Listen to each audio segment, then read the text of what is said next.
bonjour à vous deux. Je me présente, je suis Touki Hero, étudiant MBA MCI, et je suis heureux aujourd'hui d'être avec vous pour vous présenter ma thèse professionnelle qui porte sur l'IA prédictive dans le secteur du tourisme, enjeux et solutions.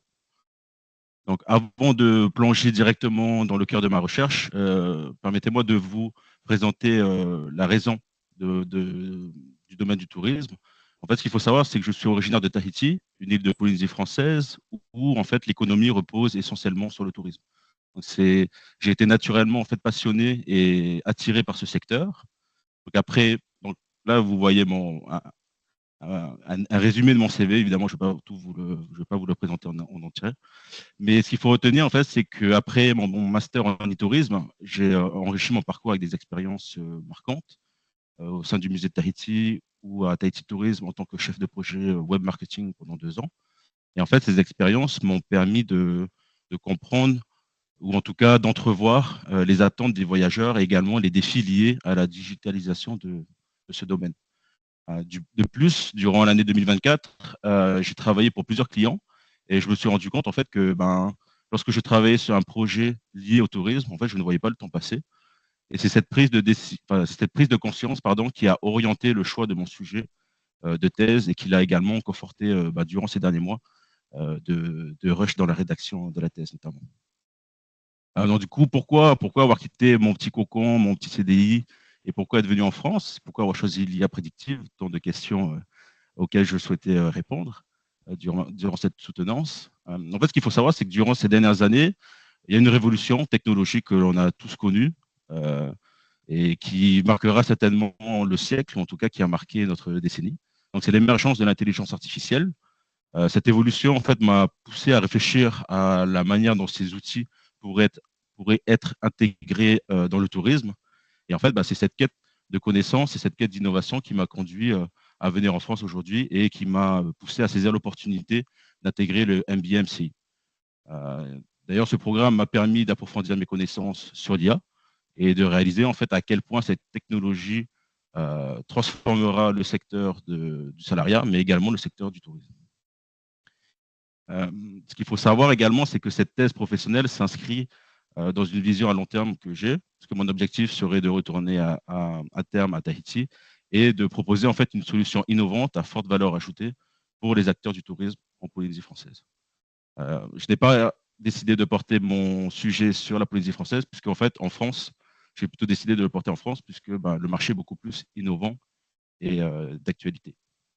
En plus de cela, durant mes années, du coup, j'ai pu discuter avec de nombreuses personnes.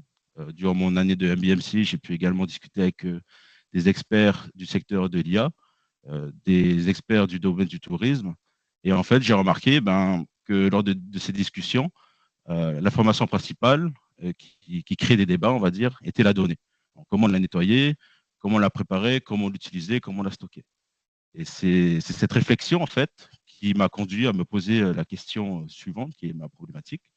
Comment l'IA prédictive peut-elle améliorer les campagnes marketing des TPE et PME du tourisme?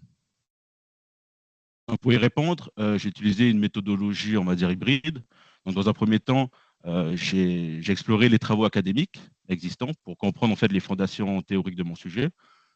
Comme je l'ai dit, du coup, il y a eu des échanges durant mes dernières années, mais également durant mon année de MBA-MCI, où j'ai pu du coup m'inspirer pour développer dans un premier temps l'axe de développement de ma thèse, mais également où j'ai pu en fait confronter la théorie aux réalités du terrain. Et enfin, il y a eu des études de cas pratiques qui m'ont permis en fait de mesurer l'impact réel de l'IA prédictive dans le secteur du tourisme.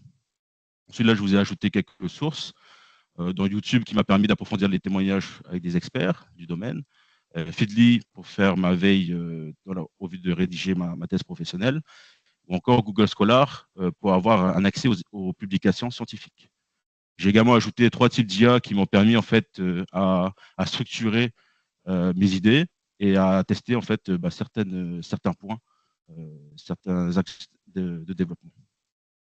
Donc, pour développer mon sujet de thèse, voici comment je vais structurer ma présentation. Donc, je vais commencer par vous présenter l'IA prédictive et ses principaux enjeux.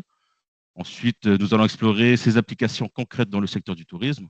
Et enfin, nous conclurons avec les recommandations et perspectives pour une adoption de l'IA prédictive d'une manière éthique et durable. Donc, pour commencer avec l'IA prédictive, il est important déjà de poser les bases de l'intelligence artificielle dans un premier temps. Donc, juste pour rappel, l'intelligence artificielle est une technologie qui, malgré sa démocratisation dans les années 2020, est une technologie en fait qui est au centre de recherche depuis plus de 80 ans aujourd'hui. En 1943, il y a eu le premier réseau de neurones artificiels par Warren McCulloch et Walter Pitts. Une autre date clé, c'est 1956 où le mot intelligence artificielle est né. En 2010, il y a eu un tournant majeur avec l'essor d'une nouvelle génération d'IA qui est le deep learning. Et depuis cet essor, on observe que l'intelligence artificielle connaît un bond exceptionnel. Ensuite, du coup, je voulais aussi présenter les typologies d'IA pour qu'on se rende compte en fait de tout le panel aujourd'hui disponible. Donc, sans forcément entrer dans les détails de ces différentes typologies d'IA où je les présente individuellement dans ma thèse, je voulais surtout parler de l'IA faible et de l'IA forte. Donc, l'IA faible, en gros, c'est une IA conçue pour exécuter des tâches spécifiques et elle n'a pas de conscience ni de compréhension globale du monde. C'est ce que l'on peut voir notamment avec les IA actuelles, qui sont ChatGPT ou encore les IA prédictives que l'on utilise aujourd'hui. L'IA forte, quant à elle, c'est plus c'est l'horizon de recherche qui vise à concevoir une IA capable de raisonner et d'avoir une compréhension similaire à celle des humains. Donc aujourd'hui, elle est toujours au stade théorique, même si on voit, notamment avec les innovations d'OpenAI, qu'on se rapproche de plus en plus. Ce ne serait pas étonnant ce ne serait pas étonnant de le voir dans les prochaines années.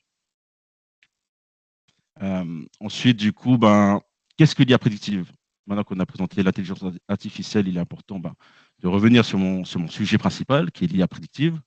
Donc, dans un premier temps, je propose une définition, puisqu'en fait, je n'ai pas trouvé de définition concrète de l'IA prédictive sur Google ou sur les différentes sources que j'ai pu utiliser. Donc, ma définition serait: l'IA prédictive est une technologie qui utilise des données historiques et des algorithmes pour anticiper des résultats futurs, permettant ainsi de planifier au mieux et de prendre des décisions éclairées. Donc, quel est le concept de l'IA prédictive? Le concept est simple, mais puissant. Elle analyse en fait des données passées pour prédire des événements ou comportements futurs. Donc, elle est composée de 3 étapes. La première, qui est la plus importante, c'est la collecte et la préparation des données. Pour résumer, les données peuvent être internes ou externes à une entreprise. L'objectif, en fait, est d'avoir une donnée de haute qualité, puisque c'est la fiabilité, en fait, des données qui pourra permettre à l'intelligence artificielle d'avoir des prédictions fiables également. Donc, avant d'être utilisées, les données doivent être nettoyées, les valeurs manquantes doivent être comblées, les données doivent être standardisées, et c'est un processus vraiment indispensable pour minimiser les biais algorithmiques et avoir des erreurs par la suite. Ensuite, la deuxième étape, c'est la modélisation. Donc, ce sont les modèles prédictifs qui utilisent en fait des algorithmes pour repérer notamment des patterns dans les données. Et ces modèles, en fait, sont entraînés sur des jeux de données et deviennent de plus en plus précis au fur et à mesure qu'elles sont utilisées, ou qu'il y ait de nouveaux exemples ajoutés à, ces modèles. Donc, l'exemple le plus concret, ce n'est peut-être pas le meilleur, mais ça serait par exemple les GPT, dans ChatGPT, qui reflètent bien ce processus. Ensuite, du coup, il y a l'interprétation et décision. Donc, une fois que le modèle est bien entraîné, les prédictions doivent être interprétées par la suite par un humain pour prendre des décisions stratégiques. Donc, les résultats peuvent être des recommandations personnalisées, par exemple des destinations suggérées dans le domaine du tourisme, des prédictions de fréquentation, donc avec des valeurs, ou encore des ajustements tarifaires. Donc, ça peut être aussi des prédictions sur des données chiffrées et de valeurs, du coup.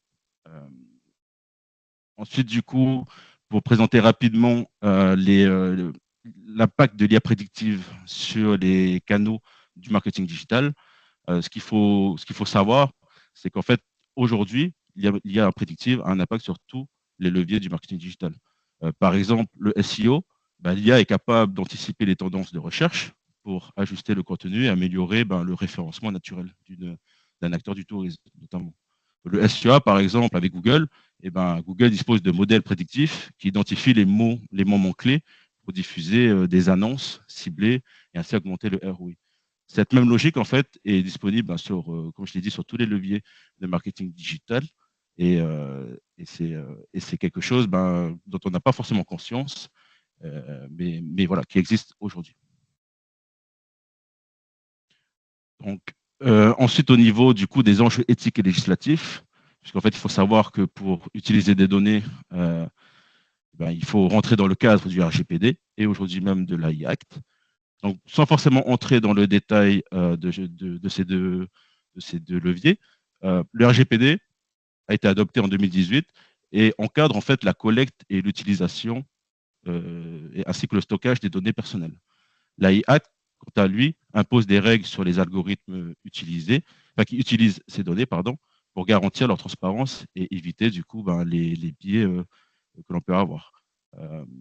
Donc c'est plus une complémentarité ces deux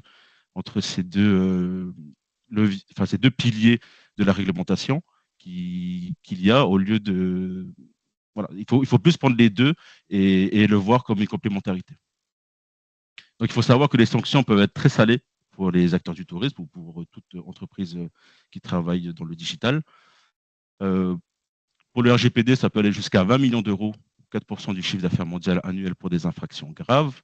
L'exemple le plus concret dans le domaine du tourisme, ça serait British Airways, qui en 2020 a eu une facture salée de la CNIL, puisque ils ont dû payer en fait 22 millions d'euros de dommages et intérêts, car ils ont fait fuiter des informations de plus de 400 000 clients. Ensuite, du coup, il y a la e-Act. Donc, à partir d'avril 2025, il y a un nouvel article qui vient de sortir. La sanction peut aller jusqu'à 35 millions d'euros ou 7% du chiffre d'affaires mondial annuel pour une infraction du code de l'e-Act. Il faut voir en fait ces deux piliers comme des opportunités et non pas comme des menaces ou des défis, puisque malgré les contraintes, la mise en conformité avec le RGPD et l'AI Act peut offrir des avantages concurrentiels aux entreprises, notamment au niveau du renforcement de la confiance des utilisateurs, puisque aujourd'hui, les utilisateurs sont de plus en plus sensibles à ce sujet, et avoir une communication claire et transparente renforce leur confiance et leur fidélité. En plus de cela, avec ce même principe, cela permet aux acteurs d'avoir un accès facilité au marché européen et de privilégier du coup une approche éthique et responsable de ces données. Et ensuite, il y a la différenciation, puisque les entreprises qui adoptent ces cadres réglementaires, donc qui sont conformes au RGPD et à l'AI Act, peuvent bénéficier d'un avantage sur le marché européen où les utilisateurs du coup privilégient, ou par exemple les clients qui sont plus soucieux de leurs droits peuvent en fait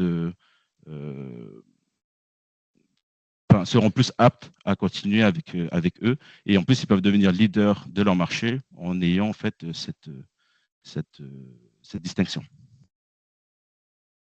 Donc maintenant on va passer aux applications concrètes dans le secteur touristique.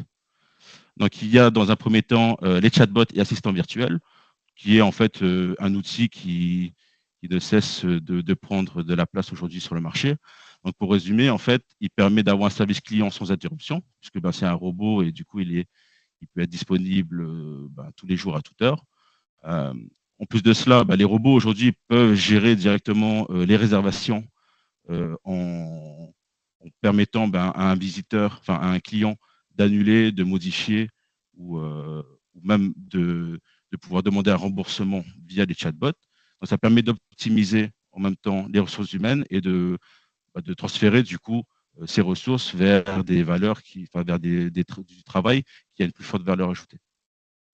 Cette expérience aussi est peut-être multilingue et inclusive, puisque un robot, un chatbot en tout cas bien paramétré, permet de discuter dans toutes les langues, ce que ne peut pas faire malheureusement un humain aujourd'hui.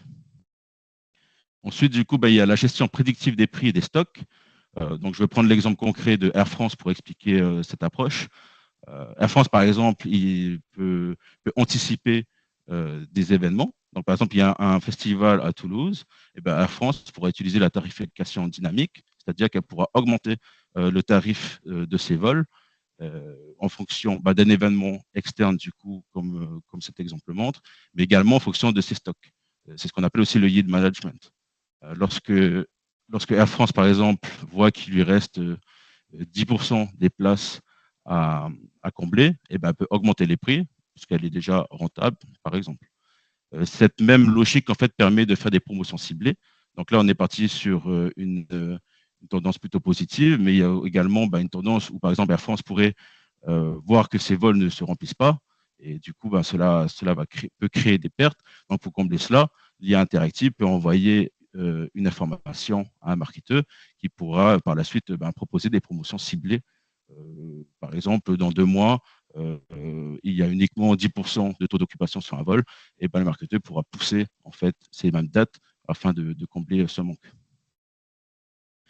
Ensuite, il y a la recommandation hyper personnalisée. Alors, sans vouloir jouer au macho, il faut savoir que l'hyper-personnalisation dans le tourisme est ultra important, puisque les consommateurs décisionnaires sont les femmes dans la plus grande majorité des cas. Et du coup, elles sont plus à même à préférer justement une offre hyper personnalisée. Donc, c'est ce qu'on peut voir notamment au niveau de la proposition des destinations adaptées. Exemple concret, lorsqu'on va sur Google Travel, Google Travel va nous proposer des destinations où l'on a déjà émis un souhait.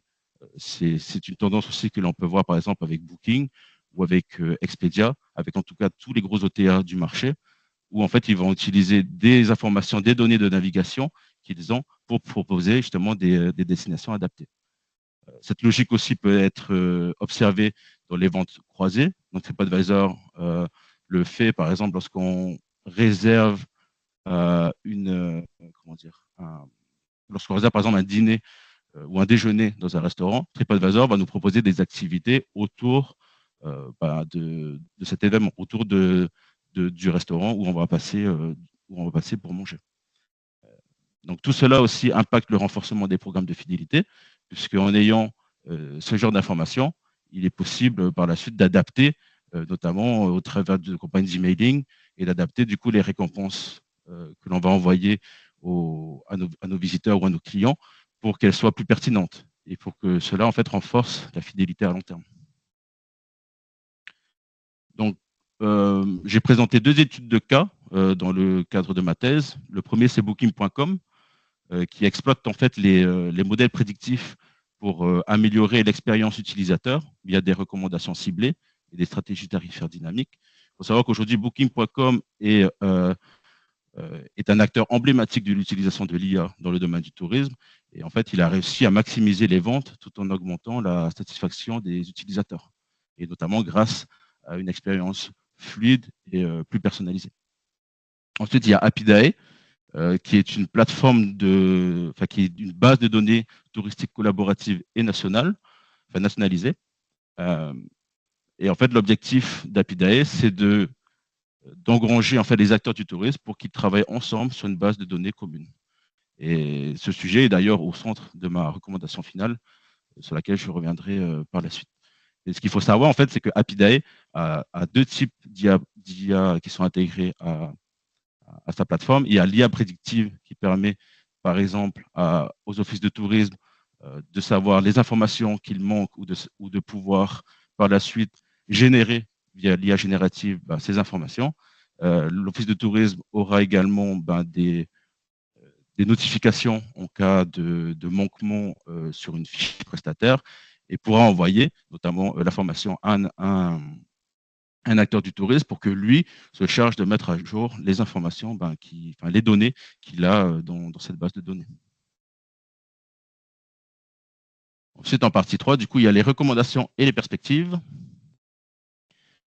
Donc, ma première recommandation pour les TPE et PME du tourisme serait d'encourager en fait l'utilisation de solutions SaaS qui proposent des fonctionnalités clés, notamment dans le marketing digital. Ces outils sont souvent plus abordables et plus simples à intégrer dans